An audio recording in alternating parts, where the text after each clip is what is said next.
Well, I'm Casey Aiken, and this is 21 This Week. Coming up next, Governor Larry Hogan declares that he won't vote for Donald Trump. And the Orlando mass shooting, was it an act of terror or an act of hate? Our panel of insiders will give you the story behind the story. We're joined by the past president of the Montgomery County branch of the NAACP, Henry Hailstock. Republican activist, Jerry Cave. Republican National Committee woman, Nicolee Ambrose. And political strategist, Susan Heltemes. Stay tuned for 21 This Week next.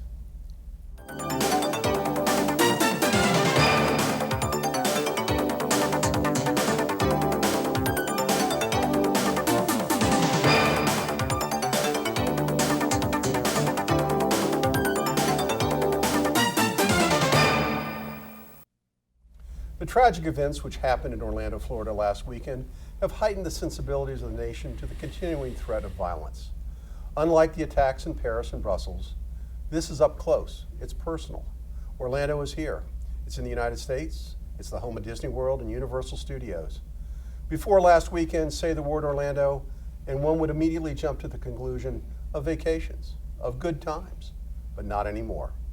The Baltimore Sun asked in an editorial, how can we respond to Orlando? Are we so inured to the mass shootings that when the worst one in American history occurs on an early Sunday morning in Orlando, that we don't bother to pause for even a moment to consider the enormity of the tragedy and the horror? Within a day of the shootings, rancor and bitterness was already dividing the country. We all know it. We see it on Facebook. We hear it in the debates. We hear it in the broadcasts.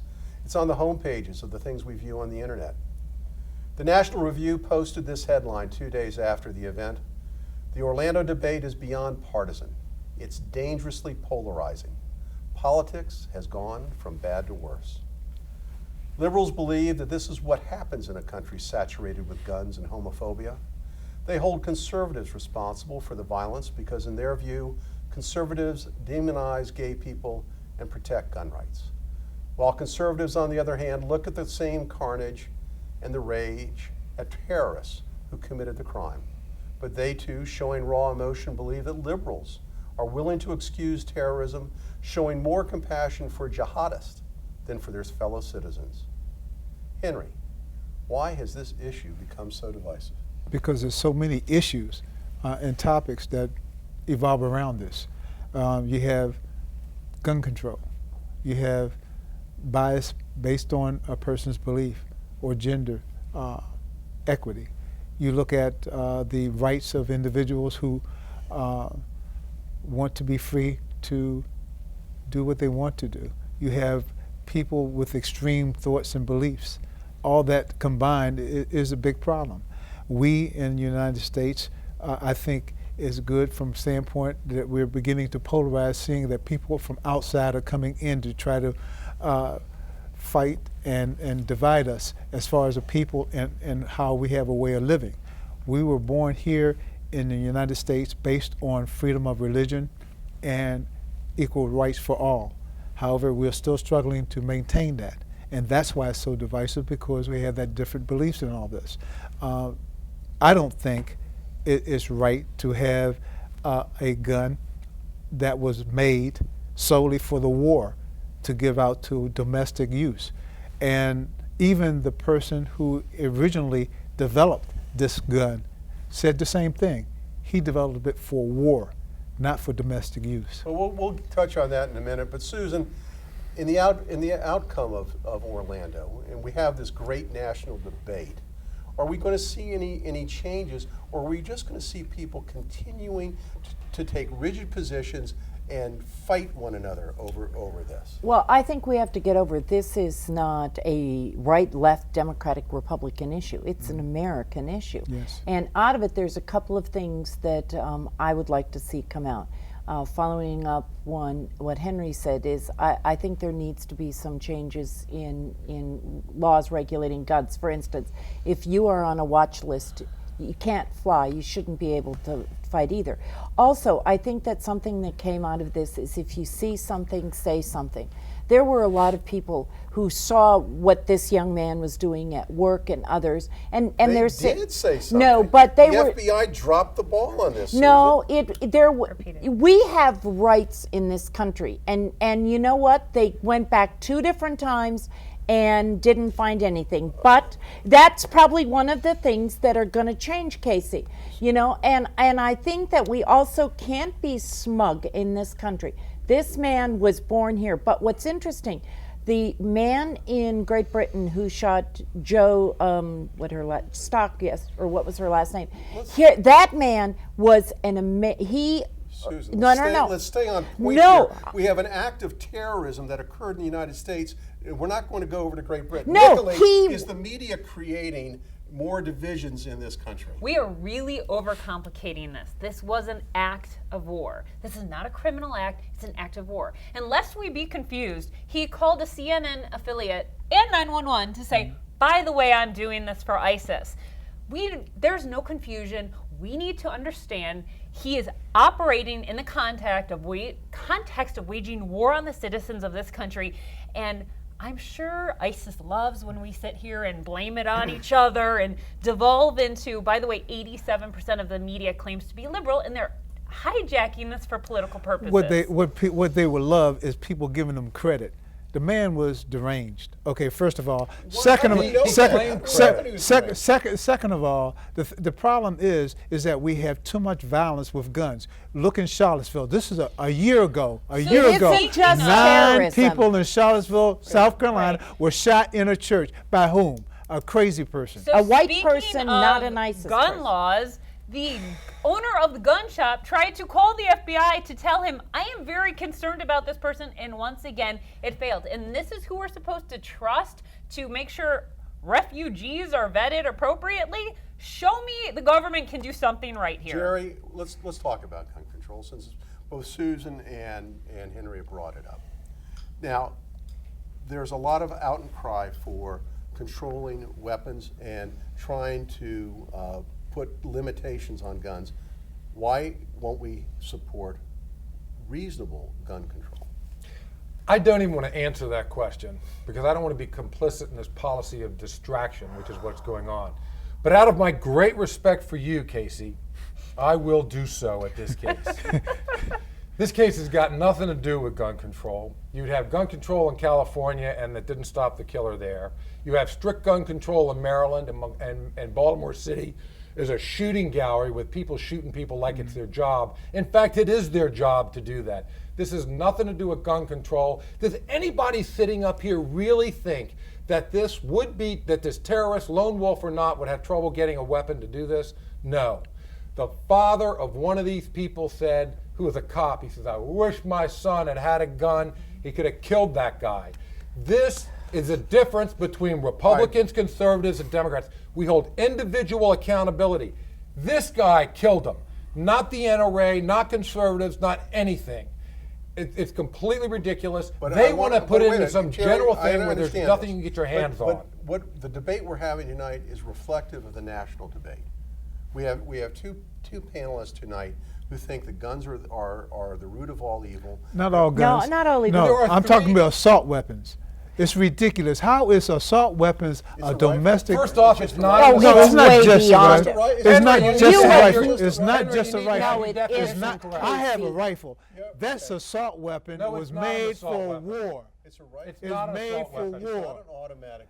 It is It's an not automatic. It was made It for is war. not automatic, It Henry. is, but It's it can semi-automatic. easily made to be an automatic weapon. You know what, Henry? Why do you the- think we have the Second Amendment? To go hunting or target shooting? Look, What kind of guns did they We're have not at talking Concord? about. We're not talking about the Second Amendment. We're talking You're the type talking of about what kind of weapons. guns? We're talking about the type of weapons that were made for war and the type of And weapons that that's the should be kind of domestically weapons Are used. you that the going Second to- Amendment was Yeah. made And for. are you so going that to- we had What? guns to defend ourselves against the I don't have tyrannical a problem government. with having guns to defend yourself, but when you From have a assault tyrannical weapon, government. it's Hold on, ridiculous. Jerry. No, it's not. It's that's how ridiculous. it came from and how we got it. No. Let Nicolee get And are you going to ban fertilizer and machetes? Because last I knew, you can kill a lot more people with bombs than you can kill with any rifle. And until Let's take assault weapons we off have the most table. of the Let's take deadliest- assault weapons off the This table. is what I want to Let's bring it back. have I the wanna bring proper it back. control over individuals Henry, who you've come got up. 300 million guns in this country. If they never made another one, you'd never be able to get rid of them all. Jerry, I'm not It's trying to get rid of them impossible. all. Jerry. You can get- You Hold see, on, that's where guys. you're They wrong. are, I'm not guys. saying get rid of them hold all. on. I think that one of the issues that is a part of every single mass shooting that's taken place in this country is mental health too. Yes. You can have guns and all this other stuff, but sick people need to get right, treatment. Susan, Wait a minute. we gotta go to break. This young man was Yeah. kicked out of school in the 9th grade. He was a problem from young on. He took steroids. He smoked pot, and was on a job as a security guy. And they moved him out because they The common Wait a minute, denominator is gun-free zones. They don't go to police Guys, Oh, stations. for I want to wrap God's it up. But Susan, as much as I hate arguing at the last moment, the fact is that he called 911 and said he was a follower of Al-Qaeda. It's not because he had ISIS. ISIS. It's not because he had a mental illness. Yes, he did. He did. Well, see, this is why we have this division, because we can't agree on the root fundamental problems. Active war. All you When have we to come do is back look at from medical this short records. break, we will talk about one thing we probably can agree on, and that's why Governor Larry Hogan is declaring that he won't vote for Donald Trump. Well, maybe we won't agree on that. Don't And we'll count try on to it. find out why mainstream Republicans are shunning the nominee. Stay tuned.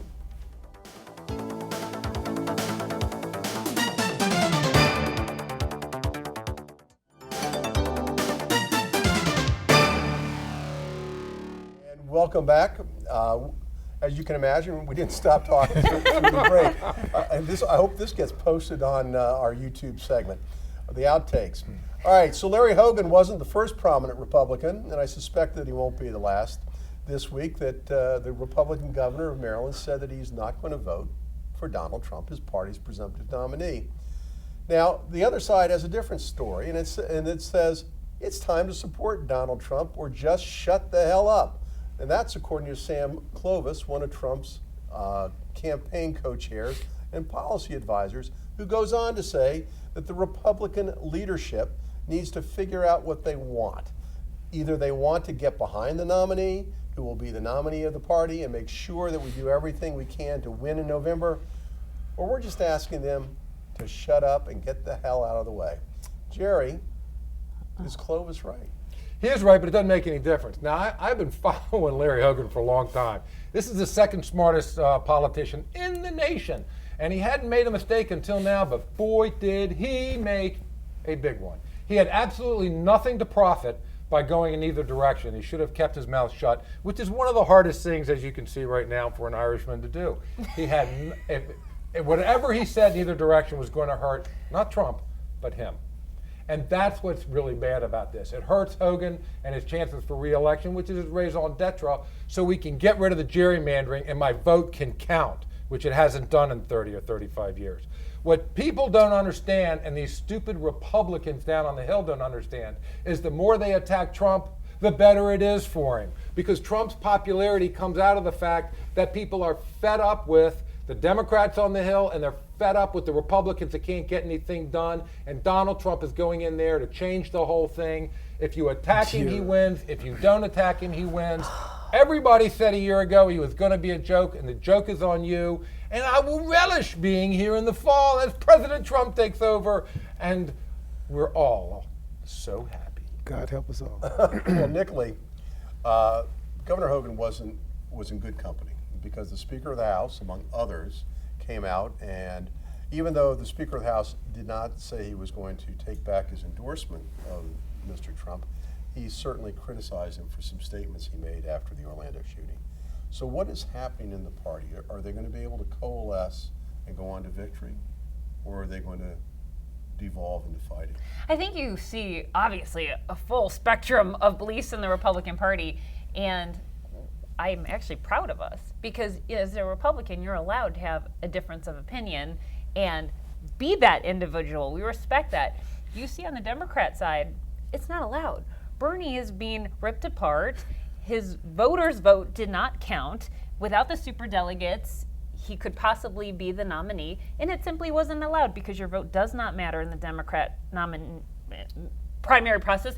And we clearly proved in the Republican process with our 17 candidates that in the end, it was the people's voice that mattered and nothing else. People throughout America could have cared less what people in D.C. thought. Well, it's going to be interesting to see whether or not Jerry's contention that there are going to be more new voters coming in to the party or to the election process to vote in support of Trump, as opposed to many people who I frankly think are embarrassed to vote for. I for just Donald. want That's to why say, the curtain when you vote is so handy. I think I disagree with Jerry. I think Shocking. Larry Hogan was very astute in doing that. If he wants to get reelected, he needs Democrats. And a lot of Democrats are saying, you know, they were proud of the fact that he would do it. And today, Speaker Ryan, he didn't take it back, but he said, I'm counseling all Republicans to vote their conscience. And what I think is speaking for trouble in the fall for Mr. Trump, this last week, the RNC gave Donald Trump 24 names of high rollers to call and raise money. These people are waiting to be called. He called for and said, I'm done with that. He is campaigning only in states that are going to vote Republican. And Sunday, the former owners of Barry Goldwater's home is having a fundraiser there, and Susan Goldwater, his widow, said, my family's not voting for him, and if Republicans are smart, they're not going to vote for him. Where do you get your data, Susan? Where do you get this from? You can go online and read newspapers across the world. I have to say, I know, obviously, as you can imagine, all different types of Republicans, and even some Republicans I know who aren't big Trump fans say they do not count him out this fall because they think he is such a fighter.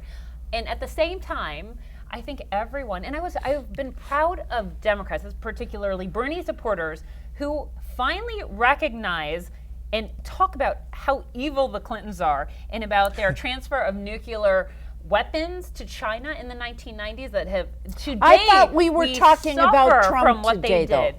And the dangers of Hillary Clinton, whether you count about her $26 million Swedish slush fund, which allowed Iran to use Nokia's technology to take out freedom fighters in Iran, the Clintons deal in carnage. And I think Americans finally get, you can see 80% of You know, it's Americans amazing. think It's Hillary is amazing. untrustworthy. It's amazing But how I am things turn grateful that around so many when we're Democrats talking about finally one acknowledge topic, and then all of a sudden it turns but around to Hillary something Clinton's way back here. untrustworthiness. But look at- I'm going to quote the Senate Majority Leader.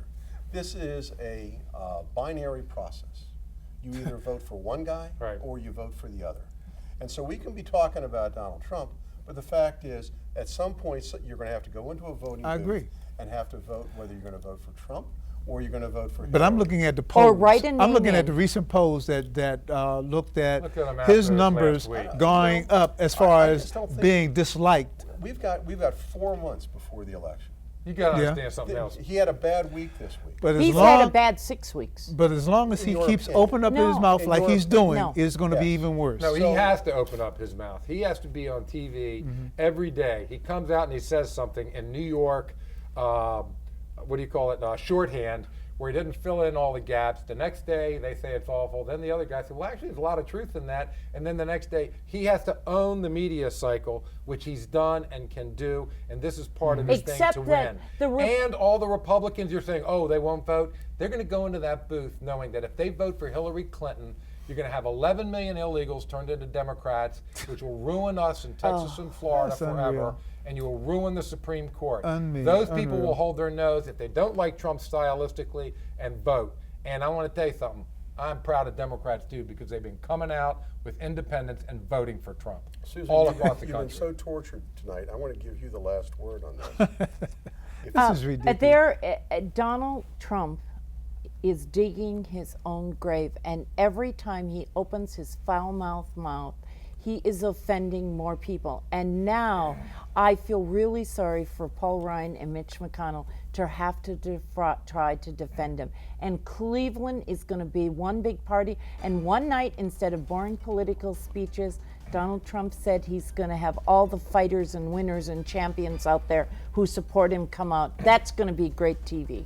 Well, Susan, I probably erred in giving you the last part of that topic. But we're going to have more to talk about for the next 4 months because, as I pointed out, there's a lot of time between now and November, and there's going to be a lot of political discussions and arm wrestling, and it's going to be great. The points Nicolee made will be coming out. The points Susan made will be coming out. It's going to be great political fodder. So you're going to want to tune in each and every week. And when we come back from this short break, it's time for Parting Shots.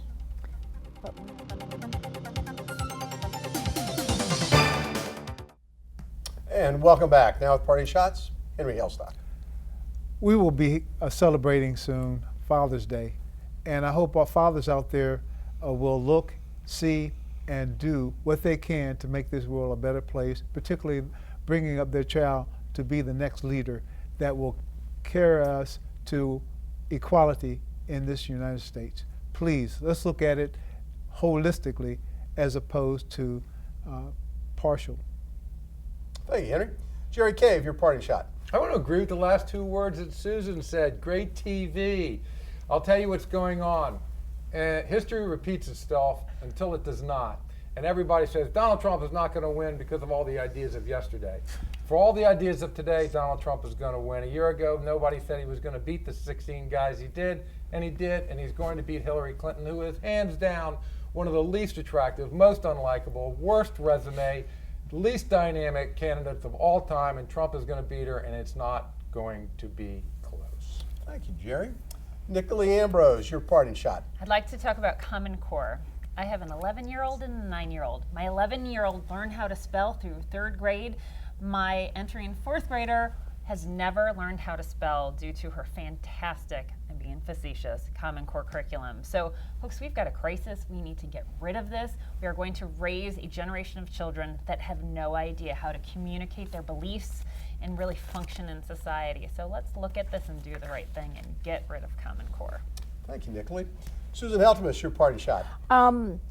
As a follow-up to our conversation about the violence in Orlando, the AR-15 is a terrible weapon that should not be out on the streets. And Jamie Raskin's opponent on the Republican side in the 8th Congressional District is offering all people who give at least $100 an entry into a raffle for an AR-15. I think that's egregious and awful. But on the other hand, for a bit of levity, this week Australia, and obviously they don't have any problems in Australia, Australia has a problem with carp, the fish. They want to get rid of carp. So they have discovered that you get rid of carp by, they are now injecting into the whole carp population chlamydia. And they are going to get rid of the carp population by chlamydia. It totally boggles my mind, but that is something we should all be following in the weeks and months ahead.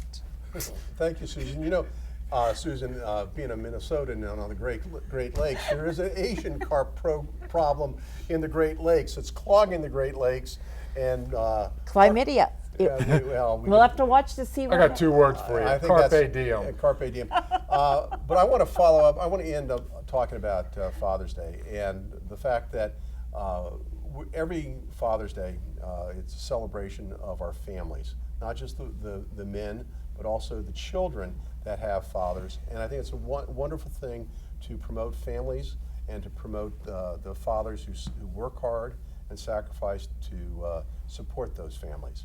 And I have 2 great kids. I'm hoping that we have a wonderful cookout late Sunday night. But I also know that the most important father in our family's life is my father-in-law, who's 94 years old, former Congressman William S. Broomfield from the great state of Michigan. And that's the person whom we're going to be celebrating first and foremost this coming Father's Day. So for 21 this week, I want to thank you. I know we've had strong voices tonight and different views, and I think it's reflective of the turmoil that our country is facing.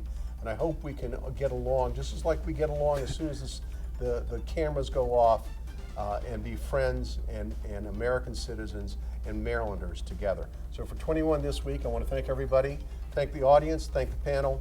Remember, you can watch us on, you can like us on Facebook, follow us on 21 this week. And I got to tell you, the crew is doing a great job posting new segments of the show on YouTube. So make sure you follow them as well. For 21 this week, I'm Casey Aiken.